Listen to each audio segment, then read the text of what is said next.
अगर आप यंग हैं और फ्यूचर में खुद के लिए घर खरीदने का सपना देख रहे हैं तो हो सकता है कि इन 6 रीजंस की वजह से हमारा सपना कभी पूरा ही ना हो। मुंबई में इस 300 स्क्वायर फ्लैट की कीमत है 1.5 करोड़ रुपए। एंड ये फ्लैट तो सिर्फ कहने के लिए है, क्योंकि इस पूरे फ्लैट से बड़े तो हमारे गांव के किचन होते हैं। एंड लगभग सेम पैसों में यूएसए में हम ऐसे बड़े और स्पेशियस घर खरीद सकते हैं जो कि मुंबई वाले फ्लैट से काफी बड़े हैं। और यहाँ पर हमें बड़ा सा लिविंग रूम, कई सारे बेडरूम्स एंड इवन एक बड़ा सा प्राइवेट शावर भी मिलता है। और शॉकिंग वाली बात तो ये है कि इस मुंबई वाले फ्लैट को भी हम तब ले सकते हैं अगर हमारी सैलरी मिनिमम 10 लाख से 12 लाख पर एनम हो और इसके साथ साथ हम कई सालों से अपने मैक्सिमम पैसे सेव कर रहे हो। मुंबई जैसी जगह में फ्लैट तो इतने कॉस्टली हैं कि अगर हमें मुंबई की किसी झोपड़पट्टी या स्लम एरिया में भी एक छोटा सा घर लेना हो तो इसके लिए हमें कम से कम 35 से 40 लाख रुपए खर्च करने पड़ेंगे। जैसे कि धारावी स्लम एरिया में इस रूम के घर की कीमत है 37 लाख रुपए और इसमें हमें सिर्फ 10 बाय 10 का एक कमरा ही मिलता है, जो कि इतना छोटा है कि इन फोटोज में हमें रूम का एरिया नहीं बल्कि सिर्फ उसकी दीवारें दिख रही हैं। अरे तेरी भाई, ये रूम तो शुरू होते ही खत्म हो गया यार। ऊपर से फर्नीचर तो दूर, अगर हम इस रूम में एक नॉर्मल बेड भी लगा दें तो शायद हमारे खड़े होने के लिए भी स्पेस की कमी पड़ जाए। और इतने महंगे घर सिर्फ मुंबई में ही नहीं बिक रहे, बल्कि गुड़गांव जैसे टाउन्स में तो सिर्फ 1 स्क्वायर यार्ड की कीमत है 1.5 लाख रुपए और बैंगलोर में भी घरों की कीमत करोड़ों पहुंच चुकी है। और अगर आप यंग हैं और फ्यूचर में खुद के लिए घर खरीदने का सपना देख रहे हैं तो हो सकता है कि इन 6 रीजंस की वजह से हमारा सपना कभी पूरा ही ना हो।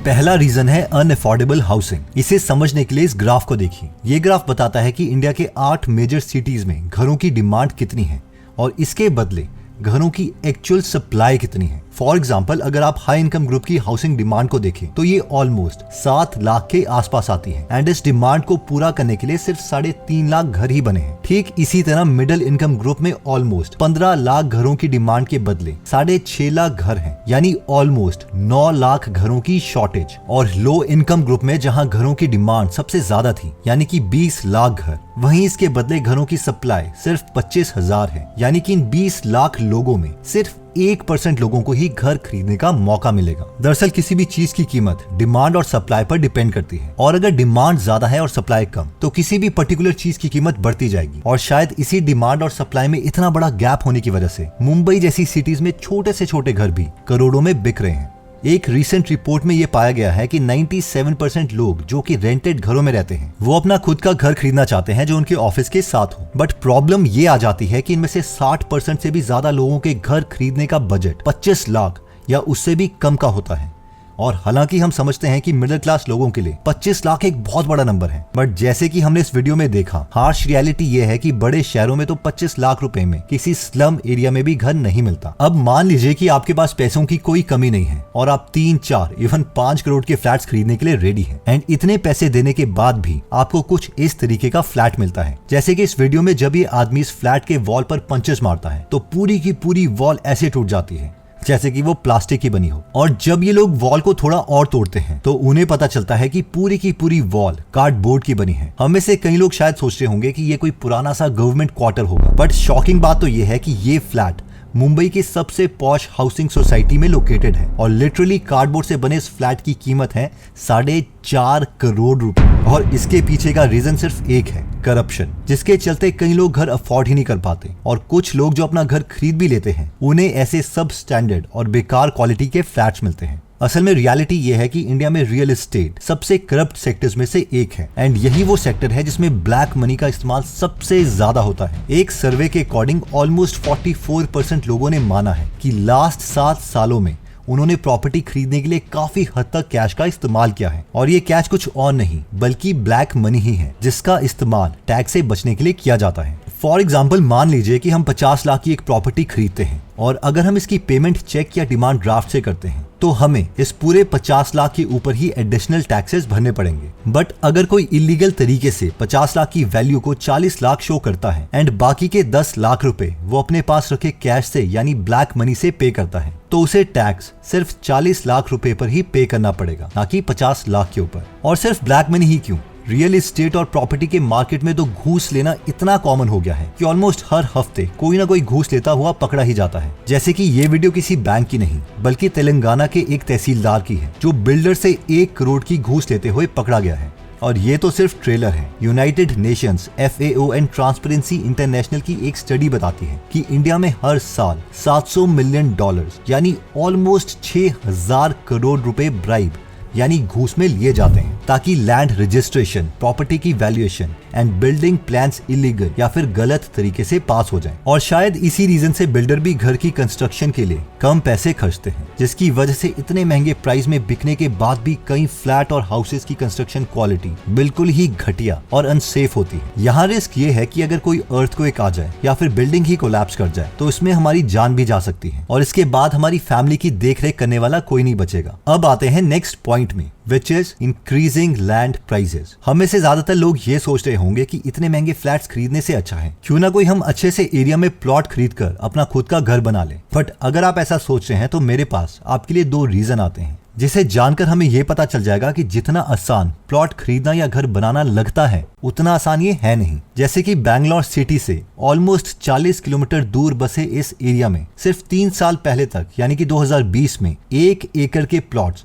1 से 2 करोड़ में बिक रहे थे। बट सिर्फ 3 सालों के बाद आज सेम प्लॉट की कीमत ऑलमोस्ट 6 करोड़ तक चली गई है, यानी कि डबल से भी ज्यादा। और गुड़गांव में तो जहां कोविड से पहले रेजिडेंशियल प्लॉट्स की कीमत 30 से 40 हजार रुपए पर स्क्वायर यार्ड थी, वहीं सिर्फ 4 साल के बाद इन रेजिडेंशियल प्लॉट की कीमत अब 1.5 लाख रुपए पर स्क्वायर यार्ड हो गई है। अब ये तो सिर्फ 1 स्क्वायर यार्ड की कीमत है। इंडिया में एवरेज घर का एरिया 100 स्क्वायर यार्ड का होता है और इस रेट से तो हमें सिर्फ प्लॉट खरीदने में ही 1.5 करोड़ रुपए खर्च करने पड़ेंगे और अभी तो हमने इसमें अलग से घर बनाने का खर्चा ऐड ही नहीं किया। सो इतना तो क्लियर है कि हम में से ज्यादातर लोगों के लिए इतने महंगे प्लॉट्स अफोर्ड कर पाना ही ऑलमोस्ट इम्पॉसिबल है। लेट्स सपोज कि हम ऐसे महंगे प्लॉट्स किसी तरह से खरीद भी लेते हैं, तो क्या इस पर अपना खुद का घर बनाना इतना ईजी है जितना कि हमें लगता है? आज इंडिया में इतने ज्यादा लैंड डिस्प्यूट्स होते हैं कि आप यहाँ घर बनाना तो दूर, इवन शांति से भी नहीं रह सकते।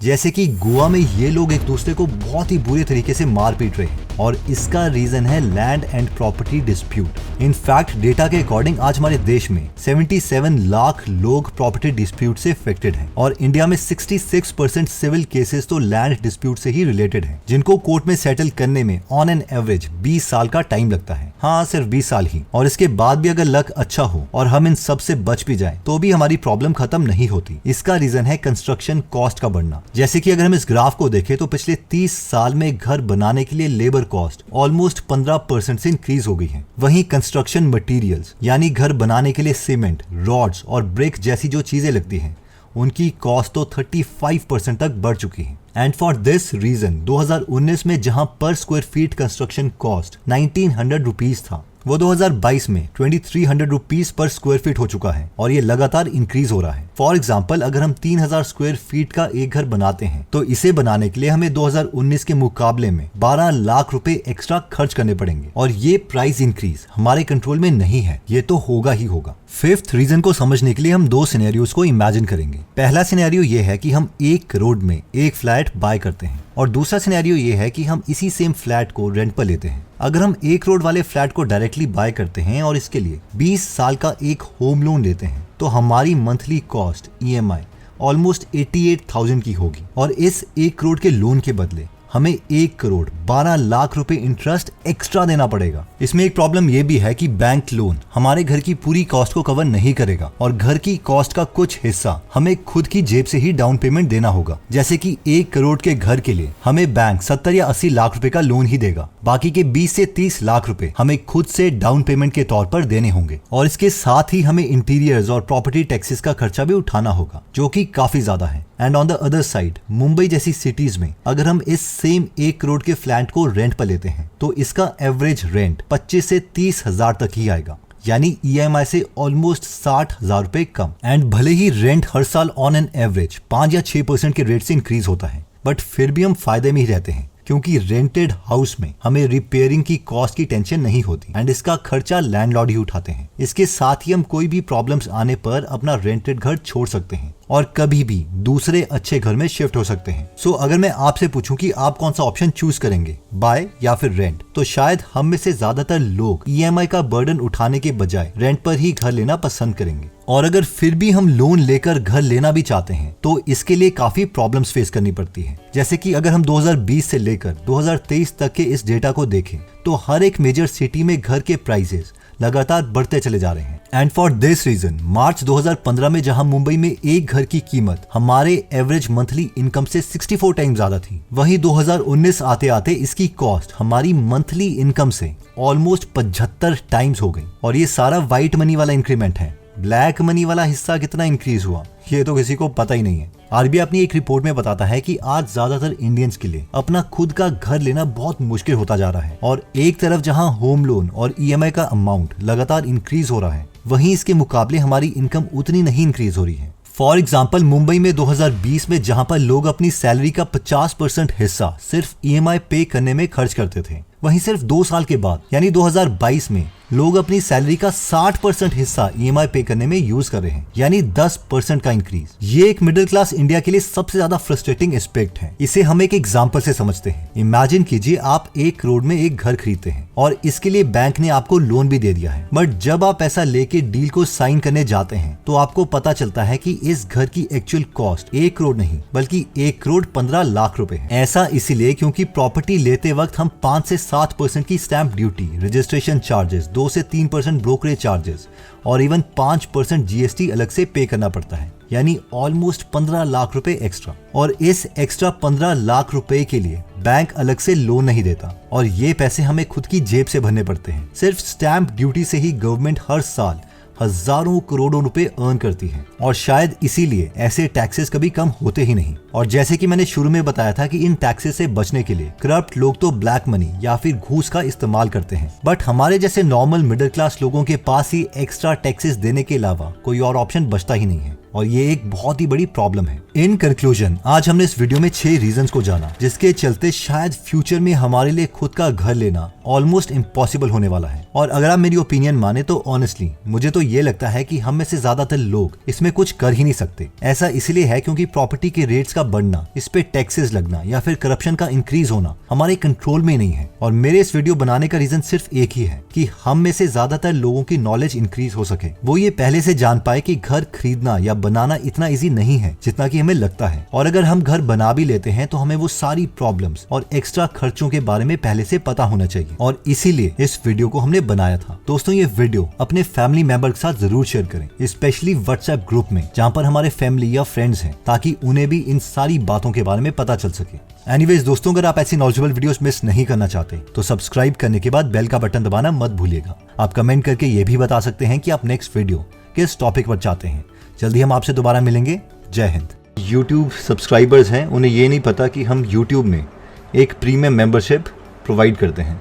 फॉर एग्जांपल अगर अभी आप यहाँ पर इसे ज्वाइन करते हैं तो आपको 3 कोर्सेज मिलेंगे एंटर करते ही। पहला है डिजिटल मार्केटिंग कॉपीराइटिंग कोर्स जो कि 4-4.5 घंटे का है। उसके बाद चैट जीपीटी और स्टेबल डिफ्यूजन कोर्स और finally YouTube course premium members के लिए, जिसमें स्क्रिप्ट राइटिंग है और इसमें यह भी बताया गया कि किस तरीके से हम थंबनेल बनाते हैं एंड सो ऑन। और इसका अगर प्राइस देखें तो वो कुछ इस तरीके से है 159 रुपीज़ पर मंथ। ये इतना चीप हम इसलिए प्रोवाइड कर पा रहे हैं क्योंकि इस अमाउंट में से जो यूट्यूब है वो अप्रॉक्सीमेटली 45% ले लेता है, बाकी 90 रुपीज़ जो है वो हमें मिलते हैं। लेकिन इसके बदले हमें कोई टेक्निकल टीम मैनेज नहीं करनी पड़ती और बाकी जो चीज़ें हैं जैसे कि सर्वर कॉस्ट एक्सेट्रा वो मैनेज नहीं करना पड़ता। तो हमारे अकॉर्डिंग ये सबसे अफोर्डेबल एजुकेशन है जो हम प्रोवाइड कर रहे हैं। तो अगर आप इसमें इंटरेस्टेड हैं तो आप इससे मेंबरशिप को ले सकते हैं और हर महीने हम इसमें एक कोर्स ऐड करते रहते हैं।